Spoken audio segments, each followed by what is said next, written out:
คุยไปเลยบอกไปเลยไม่ใช่โม้นะครับ ถ้าเสร็จแล้วก็กดตรงกลางนะมา บอก ถ้า เขา เสร็จ ไปเล แล้ว ย กดตรงกลาง ตอนที่ผมรับใช้พระเจ้าอยู่ที่บอมตี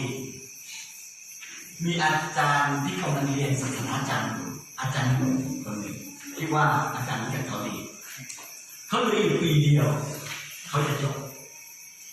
แล้วเขาก็ได้ศึกษาคัมภีร์แล้วก็กับสมาชิกบังเอิญ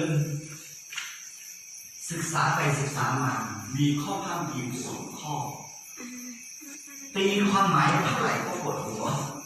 ไม่เคยเข้าใจ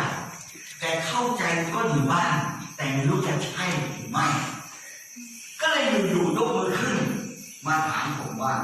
อาจารย์ครับเต็มข้อคัมภีร์มีข้อคัมภีร์มาระโกบทที่2ข้อ21และ22ลองอ่านดูสิท่านทั้งหลายเข้าใจข้อนี้ไหม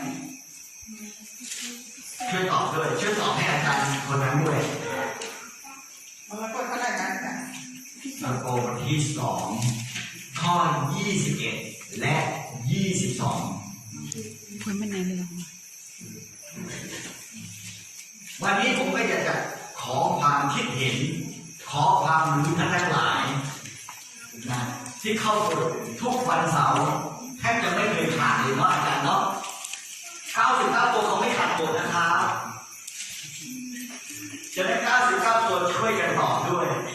นะครับช่วยกันตอบด้วยมาระโกบทที่2ข้อ21และ22ตอบหน่อยค่ะ99 ตัวส่วนตัวหนึ่งไม่ต้องยังไม่ตอบพี่น้องที่รักทุกคนภาษากะเหรี่ยงก่อนนะคะเชิญเลยครับชาลานอมาลกูม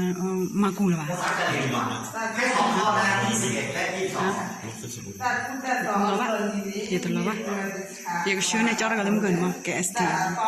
Kita pemun pun.